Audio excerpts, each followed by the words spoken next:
Assalamualaikum warahmatullahi wabarakatuh. Kembali sama Muti. Jadi Muti mau menceritakan yang kemarin sempat lihat statusnya Muti yang heboh dengan kepanikan itu. Jadi ceritanya begini. Yang ngikutin vlog Muti pasti tahu bahwa Muti itu terakhir haid itu adalah tahun 2017 di awal bulan. Itu kalau nggak salah tuh April ya, kalau nggak Maret, April, Mei ya, sekitar itu. Pokoknya Mei itu sudah keluar dari rumah sakit. Yang Muti inget itu ketika Muti ulang tahun itu masih di rumah sakit, jadi ulang tahun di rumah sakit itulah istilahnya. Nah itu kan 2017 sampai kemarin tanggal 14 Januari 2021. Jadi 2017, 18, 19, 20, 21, hampir mau 4 tahun ya, sekitar 3 tahun lebih lah. Itu tidak haid sama sekali. Dan tiba-tiba tanggal 14 itu hari Kamis 14 sore itu ngeflek gitu. Pertamanya cuma ngeflek, tapi baunya itu darah segar gitu, jadi darah khas haid gitulah ya kan. Nah jadi Kamis sore itu Muti haid, dan karena Muti nggak punya pembalut, karena memang nggak pernah haid, jadi nggak pernah sedia pembalut kan, tapi punya pampers, pakailah pampers. Dan ternyata hari Kamis itu dari malam sampai pagi itu sampai habis 2 pampers, saking berasnya dan saking banyaknya, sampai ini jadi keluar. Kalau kita kan haid biasa kan ada geranjolannya, jadi ada geranjolan tuh biasanya kan dia cuma sedikit ya, jadi cuma seujung ya, sedikit kecil lah, seujung gini. Dan ini tuh nggak cuma seujung, segede gini, malah sampai 3 jari, gede banget. Jadi sekali keluar itu kerasa wall gitu ya, gede banget gitu. Dan memang gede sampai dia tuh tidak bisa terserap ke dalam pampersnya itu, karena dia kan udah bentuknya kan kayak geranjolan gitu kan. Jadi tak ambil pakai tisu aja, dan gede banget segini nih, gede banget. Sebenarnya ada fotonya, tapi kayaknya kurang etis kalau tak masukkan ke dalam video fotonya. Nah sudah kayak gitu, tadi mending tuh sampai malam Jumat itu kan, sampai Jumat pagi biasalah haid ini pasti karena haid lama, jadi nggak ini banyak segini gitu. Ternyata terakhirnya kan WA sana sini kan, itu kayaknya nggak normal dengan sebanyak itu dan geranjalannya segede itu. Jadi kan akhirnya disarankan untuk cek aja gitu, malah disuruh ke UGD karena takutnya HB-nya drop dengan darah yang sebanyak itu. Benar-benar banyak banget, karena pampers itu ukurannya XL, itu agak gede banget, dan itu sampai grendel saking penuhnya gitu, berat gitu. Dan kita kata copot, angkat tuh berat banget, jadi isinya memang darahnya itu banyak banget yang jadi memang kerasa kayak aku tuh kayak pipis gitu loh, keluaran darah itu. Nah udah kayak gitu, akhirnya dengan panik yang luar biasa, hari Jumat pagi itu sebenarnya ke Sarjito, dan sebenarnya yang lab itu udah kontrol gak nih gitu ya, tapi nggak tak itu udah biasa ini nanti, karena nggak ada sakit, nggak ada pinggang pegel, pokoknya nggak ada tanda-tanda kayak orang haid gitu loh, yang pegel lah pinggangnya, sakit perutnya gitu. Aku tuh nggak sama sekali, jadi aku hiraukan aja kan. Cuman memang benar-benar banyak banget bleedingnya itu, benar-benar banyak banget. Terus akhirnya jam 12 lebih itu langsung lari ke Sarjito, tapi sebelumnya udah WA dokter Meta belum dibalas kan. Nah sayangnya ketika aku ke Sarjito itu HP itu ketinggalan, saking entah panik entah apa, pokoknya HP-nya kan ketinggalan. Jadi apa aja yang terjadi di Sarjito aku nggak ngerekam gitu. Udah sampai Sarjito langsunglah ketemu dokter Meta, ternyata ada langsung diinstruksikan dokter Meta ke dokter yang jaga di Poli untuk langsung dirujuk ke Opskin. Nah dari situ langsunglah ke Opskin medis sampai jam 1, ke Opskin setengah 2, jadi cepet banget itu, didahulukan kayaknya. Nah udah kayak gitu sampai di Opskin, begitu masuk, nah langsung dicek kan, ditanya-tanya, dah nunggu. Jadi sampai sana tuh jam 2 tuh sih nunggu sampai diperiksa itu jam 3. Jadi diperiksa itu jam 3, ditanya-tanya dulu, jadi haid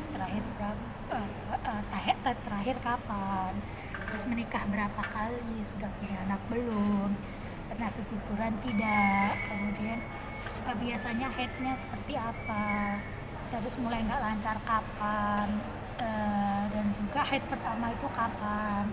Akhirnya ditanyain semuanya lengkap, ditanya semua lengkap, baru disuruh keluar lagi. Nah, ketika jam 4 itu dipanggil lagi sama dokter yang cowok, langsung di USG dan ditransvagina dalam keadaan haid. Jadi berdarah-darah gitu kan. Jadi alat transvaginanya itu kan dimasukin kondom gitu. Jadi pasti kondomnya itu darah semua, darahku semua gitu, karena kan memang lagi haid dan lagi deres-deresnya banget gitu. Nah udah kayak gitu terus dikonsultasikan sama dokternya, sampai dokter di ruang itu ada tiga yang membahas ini kok bisa gitu kan. Tapi memang pas kali kita membahas mungkin nggak ada di situ, jadi disuruh tunggu di luar. Udah sampai jam 3, jam 4 masih dikonsultasikan, jam 5 masih ada yang tanya lagi, masih konsultasi, kayaknya nggak nemu nih kenapanya. Akhirnya dipanggillah dokter seniornya jam 6 lebih. Itu suaminya kan sudah di rumah, udah mandi, udah ganti baju, katanya dia juga udah rebahan gitu, ganti baju lagi, balik lagi ke Sarjito. Jam 6 lebih itu baru nyampe. Aku dicek lagi, di transvagina lagi, di USG lagi. Nah dari situ baru ketahuan kenapanya. Jadi sebenarnya kenapa ya? Ini dia di sini yang dokternya akhirnya menerangkan kenapa aku bisa sampai bleeding sebanyak itu. Nah yang pertama dokternya menerangkan bahwa kemungkinan karena ini sudah haidnya lama sekali nggak haid, jadi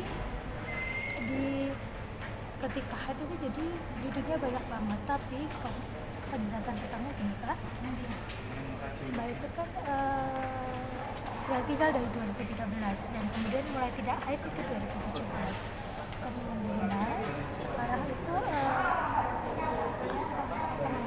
merespon, otak itu merespon bahwa ginjal itu sekarang sudah mulai membaik, sehingga hormonnya itu sekarang juga sudah hormon reproduksinya itu kembali lagi. Jadi waktu 2017 sampai 2020 akhir itu reproduksiku itu tidak menghasilkan ovum, sel telurnya banyak tapi tidak menghasilkan ovum, sehingga tidak haid gitu. Jadi isinya nggak ada yang matang dan nggak ada yang dibuang, istilahnya kayak gitu. Mungkin bahasa mudahnya buat putih kan gitu. Nah terus sehingga ketika otak itu merespon ada perbaikan pada ginjal dengan kaitannya dengan hormon reproduksi. Nah dengan seperti itu sekarang itu reproduksi Mbak itu menghasilkan ovum lagi dan banyak, katanya gitu, dan ovumnya itu banyak, dan karena tidak terbuahi makanya dia luruh dan gitu. Jadi sekarang mungkin mens lagi dan kemungkinan ke depan akan mens teratur lagi, entah itu 2 bulan sekali, entah 3 bulan sekali, tapi akan mens mulai teratur, katanya seperti itu. Nah yang menjadi masalah kenapa semuanya jadi panik dan sampai 4 dokter yang itu adalah karena bleedingnya itu. Jadi karena haidnya itu nggak wajar istilahnya gitu. Jadi perongkolannya itu terlalu besar dan darahnya juga yang keluar terlalu banyak, karena Muti adalah pasien gagal ginjal yang HB-nya aja cuma 10, maka itu akan membahayakan apabila nanti tiba-tiba drop menjadi 6 atau 5 gitu. Dan akhirnya diputuskan diberi obat penambah darah dan juga obat untuk menstop pendarahannya gitu. Biasa ya, dan kalau kita biasa kenal Kalnek ya, itu untuk stop pendarahannya. Dan rutin minum itu 2 kali, di dosisnya sekali minum 2. Alhamdulillah hari Minggu sore itu udah stop.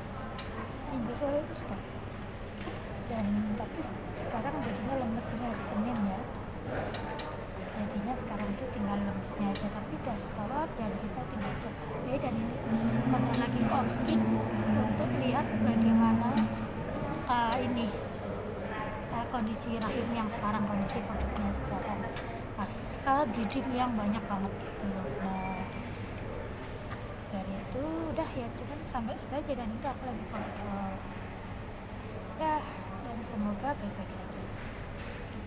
Jadi yang heboh kemarin tuh karena bleedingnya itu atau pendarahan hebatnya itu yang banyak sekali karena lama ndak haid. Nah tiba-tiba haid, nah itu jadi ternyata ada perbaikan yang signifikan pada ginjal kaitannya dengan produksi hormon. Jadi ginjal itu katanya ada produksi hormon yang di ya, jadi kayak gitu. Jadi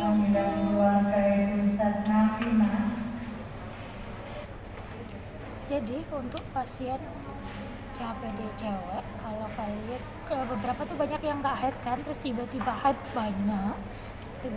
dan banyak, itu perlu diwaspadai dan akan lebih baik jika langsung kontrol saja, karena kita nggak tahu apa yang akan terjadi. Bisa jadi itu membahayakan. Kalau untuk kasus Muti kemarin itu benar-benar urgent banget, dan kata dokter itu berbahaya ketika banyak banget darah yang hilang dari tubuh gitu. Dan percaya nggak percaya atau kenapa ya, pokoknya hari Jumat itu Muti timbang 63,5 sebenarnya, 63,5, dan tadi itu timbang tinggal 61,5. itu nggak tahu darah yang hilang atau memang berarti kurang makan, kayaknya enggak juga, berarti tetap makannya banyak tapi berkurang berat badannya gitu ya. Sekian cerita dari Uti, kita lanjut lain kali jika ada kasus-kasus